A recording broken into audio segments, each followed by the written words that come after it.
السلام عليكم واهلا بيكم. 3 اسهم قويه في البورصه المصريه بالاسماء، وهقول لك اسمائهم، بس دي مش دعوه لا للشراء ولا للبيع. ومش معنى ان سهم قوي ان هو يتشري دلوقتي، معنى ان سهم قوي ان هو سهم قوي ممكن يبقى فيه توقيت حلو انك تشتريه، ممكن يبقى فيه توقيت لو اشتريت السهم القوي ينزل بيك الاول قبل ما يطلع، فدي مش دعوه للشراء، ده مجرد لفت الانتباه لبعض الاسهم القويه الموجوده في البورصه المصريه. والبورصه المصريه فيها اسهم قويه كتير جدا، وانا من الناس المستثمره في البورصه المصريه من زمان وفي البورصه الامريكيه.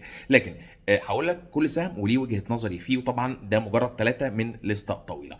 رقم واحد، سهم طلعت مصطفى. سهم طلعت مصطفى بالنسبه لي يعتبر من اسهم النمو في البورصه المصريه. يعني ايه اسهم النمو؟ سهم النمو اللي هو انت متوقع منه ان هو ينمو السنه الجايه ويعمل ارباح مثلا اكبر من السنه اللي فاتت، او يعمل ارباح اكبر بكتير. وعلى فكره مش معنى كده ان مثلا لازم السهم بتاع النمو ده كل سنه يعمل حاجه معينه، ومش لازم اصلا تبقى عارف ان هو داخل في مشروع جديد. الفكره ان هو بيبقى فكره، تبقى اداره الشركه دي دايما بتسعى انها تعمل حاجات جديده، دايما بتسعى انها للتوسع، عندهم طموح كبير، اداره الشركه عندها طموح كبير. فبالتالي ده حتى لو في يوم من الايام انت مش شايف مثلا ان في مشروع معين بيتعمل، هتسمع فجاه ان في مشروع جديد بيحصل. ليه؟ لان هو بيبقى فكر. لان انت حتى لما بتيجي تستثمر في شركه، انت بتستثمر كواحد بتشتري، مش في السهم بس، في المانجمنت وفي الاداره بتاعت الشركه. بس طبعا حتى لو سهم جامد، لو اشتريت سهم جامد في وقت غلط ممكن تلاقي نفسك خسران وانت اصلا شاري سهم جامد. طب ايه الموضوع؟ لازم تتعلم تدخل امتى وتطلع امتى في البورصه عامه، ودي حاجه احنا بنعلمها لك. لو عايز تتعلم نقاط الدخول والخروج بتبعت لنا على الواتساب اللي قدامك، وده مش تحليل فني خالص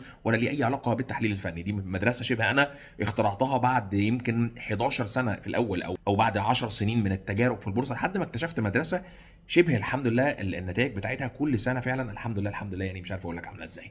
وطبعا يعني انا بقالي في البورصه 19 سنه، بس اول سنين كانت سنين اكتشافات وتعليم. عايز تتعلم بورصه صح، هتبعت لنا على الواتساب اللي قدامك، سواء على فكره البورصه المصريه او البورصه الامريكيه.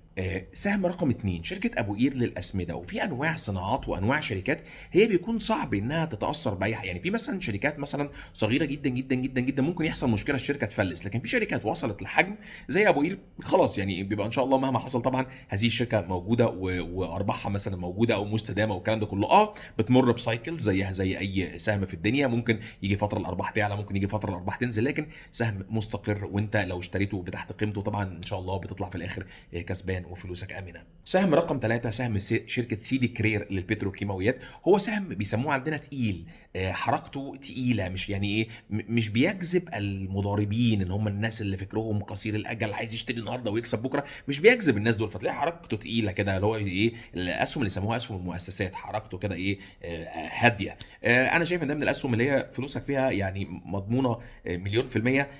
طبعا بافتراض ان انت عارف تشتري امتى وعارف ان تخرج امتى والكلام ده، لكن هو من الاسهم القويه في البورصه المصريه اللي انا شخصيا بحبه. طبعا في مليون سهم قوي في البورصه المصريه، لكن انا اخترت لك 3 من المفضلين عندي. تاني، دي مش دعوه للشراء، ما تروحش تشتري النهارده، ما تروحش تقول انا شفت الفيديو بتاع الكلام ده نهائي، انا ما بقولش كده خالص. انا بشرح لك وجهه نظري ليه بعض الاسهم ممكن تكون قويه، وبديك الاسباب وراء قوتها، لكن لازم تتعلم تدخل امتى وتطلع امتى. عايز تتعلم بورصه مصريه صح، او بورصه امريكيه، او اي حاجه ليها علاقه بالبورصه انت ممكن تتخيلها، ابعت على الواتساب اللي قدامك او اللي هتلاقيه في الصفحه الرئيسيه في القناه لو غيرنا رقمنا لاي سبب.